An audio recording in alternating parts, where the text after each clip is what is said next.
दोस्तों नमस्कार। हिंदुस्तान में अगर भारत की राजनीति को कोई सबसे ज्यादा आज की तारीख में समझता है तो वो है भारत के प्रधानमंत्री और गृह मंत्री का कॉम्बिनेशन। नरेंद्र मोदी और अमित शाह का जो कॉम्बिनेशन है, मुझे लगता है इस समय भारत की राजनीति में भारत की पॉलिटिक्स को कैसे खेला जाए, इन दोनों से ज्यादा शायद कोई और नहीं समझता होगा। इसीलिए आज की चर्चा का विषय यह है दोस्तों कि जब पता था कि नंबर नहीं है, फिर कॉन्स्टिट्यूशनल अमेंडमेंट बिल, जिसको आप डीलिमिटेशन के साथ साथ महिला आरक्षण को जोड़ के जब आप देखते हैं, तो क्या आपको नहीं लगता कि इसके पीछे कोई बड़ी चाल होगी? जब संविधान में लिखा हुआ है कि कोई भी संशोधन 2/3 बहुमत के बगैर नहीं हो सकता और ये नंबर आपके पास नहीं है, ऐसी स्थिति के अंदर ये बिल लाना क्यों लॉजिकल था? या आपको नहीं लगता कि इसके पीछे कोई बड़ी चाल थी? इसको समझना जरूरी है। आज हम इसी की चर्चा करेंगे कि ये जो बिल था, ये एक चाल थी, ये एक ट्रैप था ऑपोजिशन के लिए। और वो क्यों था, इसको विद एग्जाम्पल आज से पहले किस तरह से कॉन्स्टिट्यूशनल अमेंडमेंट ये सरकार लाई, मोदी सरकार लाई, इसको पहले हम समझ लेते हैं और फिर आपको समझ में आएगा कि ये खेल क्या था।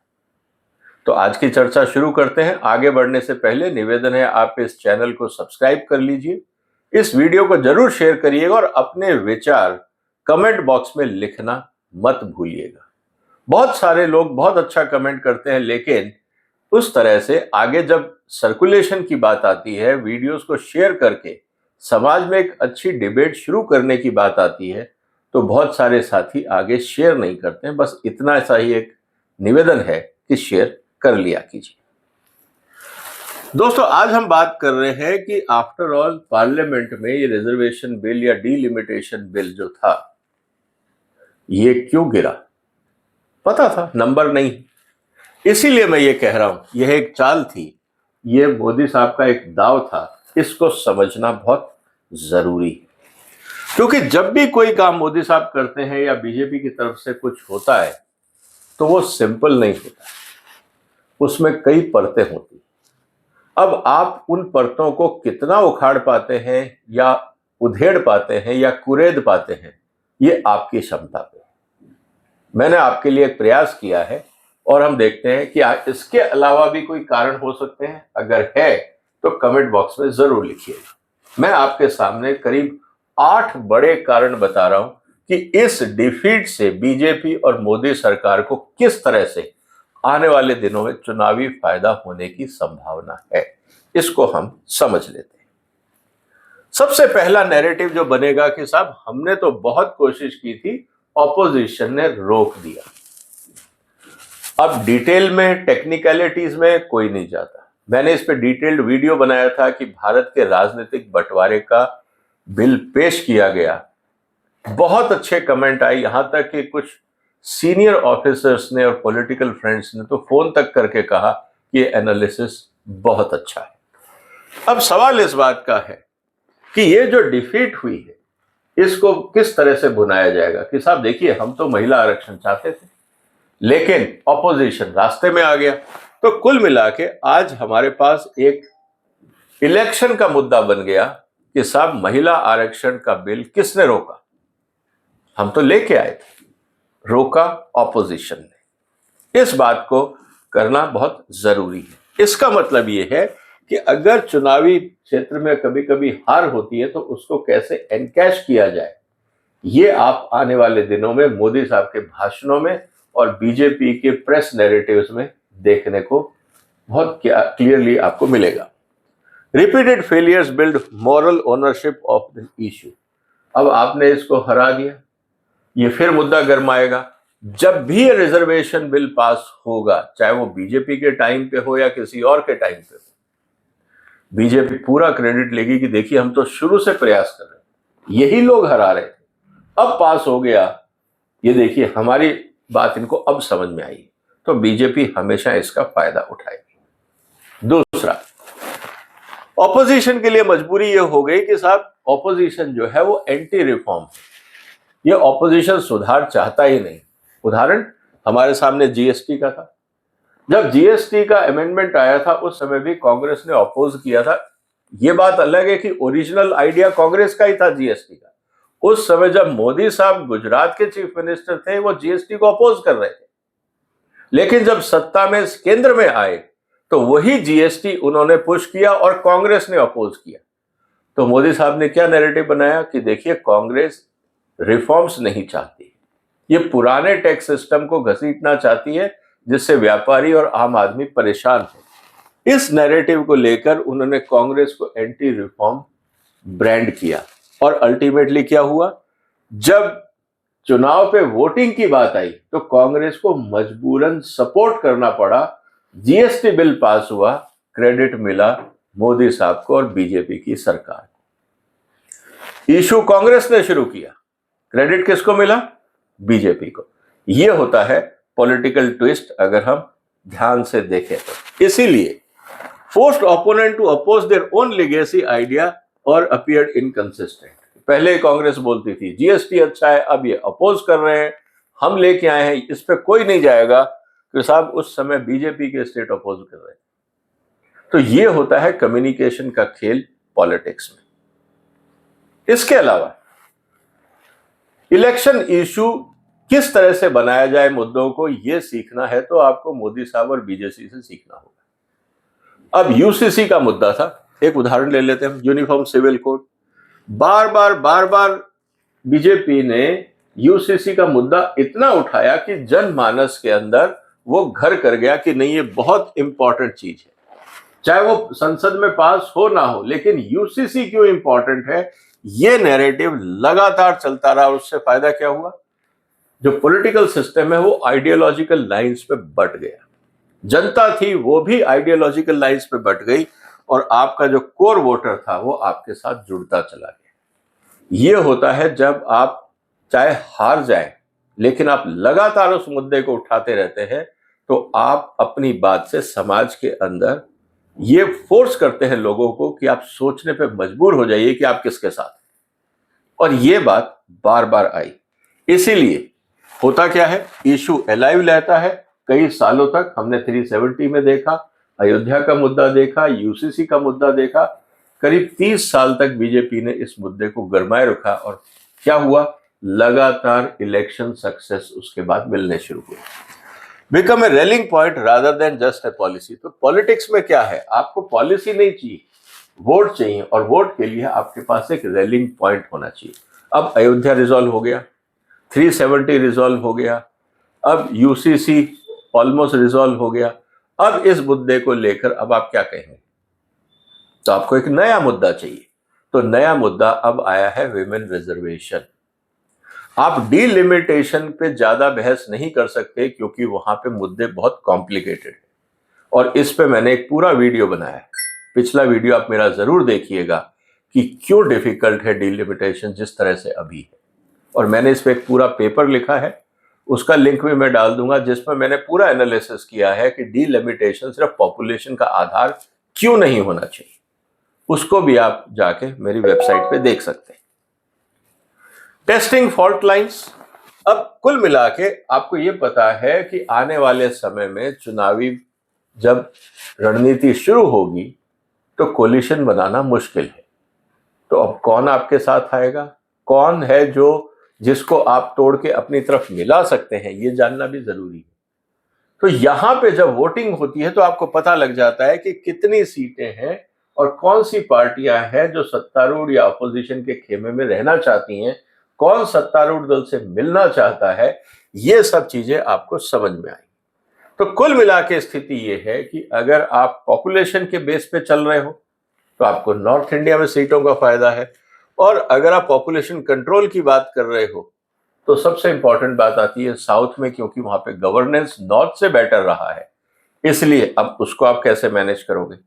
तो कुल मिला के इस समय फोकस ये है कि साहब आप नॉर्थ साउथ कॉन्फ्लिक्ट को अवॉइड करें, क्योंकि अभी साउथ में चुनाव है, वो बीजेपी के लिए उचित नहीं है, इसलिए डीलिमिटेशन पे ज्यादा जोर देना सेंसिबल नहीं था। लेकिन महिला जो आरक्षण था वो पॉलिटिकल मुद्दा ज्यादा जरूरी था। तो कुल मिला के आप ये देख सकते हैं कि कौन सा स्टेट कहां पे है, कौन सी पार्टियां कहां हैं और किसका आर्ग्यूमेंट क्या है। जब आपने पॉलिटिकल स्पीचेस सुनी होंगी तो उसमें आपको बहुत कुछ क्लियर आ गया। इसके अलावा इस समय मोदी साहब के ऊपर भी बहुत सारे सवाल उठ रहे हैं। क्या मोदी साहब अगला चुनाव लड़ेंगे? क्या टेन्योर पूरा करेंगे? बहुत सारी ऐसी बातें। और बीजेपी को पता है कि उनके पास मोदी साहब के अलावा चुनाव जिताने के लिए और कोई ऑप्शन नहीं है। स्टेट्स में भी आपके पास कोई ऐसा चीफ मिनिस्टर नहीं है जिसको आप सेंटर में प्रोजेक्ट कर सकें, क्योंकि चीफ मिनिस्टर्स के नाम तक लोग नहीं जानते और ना ही उनको प्रोजेक्शन करने की इजाजत है।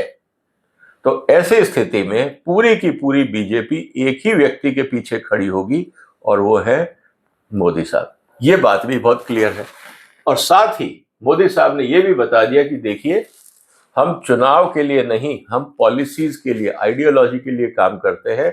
विमेन रिजर्वेशन इंपॉर्टेंट था, हम संसद में गए, हारे, कोई बात नहीं, लेकिन मुद्दा इंपॉर्टेंट था। तो इससे क्या हुआ? आपके कैडर को दम मिलता है कि हमारा लीडर रिस्क लेता है सही काम के लिए। और ये जो पार्ट है इसको बोलते हैं एजेंडा कंट्रोल। आप बीजेपी के अंदर और राजनीति में एक साथ आपने इस मुद्दे से एजेंडा कंट्रोल कर लिया। तो कुल मिला के स्थिति क्या है? आप कई सालों तक इस मुद्दे को खींच सकते हैं, क्योंकि आपको जो हर बार चुनाव लड़ना है, हर बार आप रिफॉर्म्स की बात करोगे और हर बार आप ये कहोगे जनता को हम आपको रिजर्वेशन देंगे, लेकिन आप हमें वोट दीजिए। जब तक 2/3 मेजॉरिटी बीजेपी के पास नहीं होगी हम आपके लिए कुछ नहीं कर पाएंगे, इसलिए आप हमें 2/3 मेजॉरिटी देने का प्रयास करें। यह बात बहुत इंपॉर्टेंट हो जाती है कैडर के लिए। दूसरी तरफ आप ऑपोजिशन को भी डिवाइड कर सकते हैं, क्योंकि विमेन रिजर्वेशन सेंसिटिव मुद्दा है। बहुत सारी छोटी पार्टियां हैं जो संसद में हैं। अगर उनको लगता है कि विमेन रिजर्वेशन आने से आइडियोलॉजी के लिए काम सही हो सकता है तो वो फिर सरकार का भी साथ देंगे, जैसे हमने ट्रिपल तलाक के मुद्दे पे देखा। वोट बैंक में आप माइनॉरिटी वोट के लिए कुछ भी बोलिए, लेकिन जब ट्रिपल तलाक का मुद्दा आया बहुत सारी पार्टियों ने बीजेपी का साथ दिया। इससे क्या हुआ? जो ऑपोजिशन था वो बटा और बीजेपी को एक नैरेटिव का एडवांटेज मिला। इसके अलावा लॉन्ग टर्म कॉन्स्टिट्यूशनल इंजीनियरिंग अब आप कर सकते हैं। आप लंबे समय तक इस मुद्दे को खींच सकते हैं। आपने देखा होगा जीएसटी ऑलमोस्ट 10 साल चला, अयोध्या का मुद्दा 370 का मुद्दा कितने साल चला। इससे फायदा होता है क्योंकि जब आप लगातार प्रयास करते हैं और हारते रहते हैं तो मुद्दा गरमाया रहता है, मुद्दा बंद नहीं होता। महिला रिजर्वेशन अब और ज्यादा सशक्त होगा आने वाले दिनों में। इस मुद्दे को चुनावी भाषण में आप हर पार्टी की तरफ से बोलते हुए देखेंगे।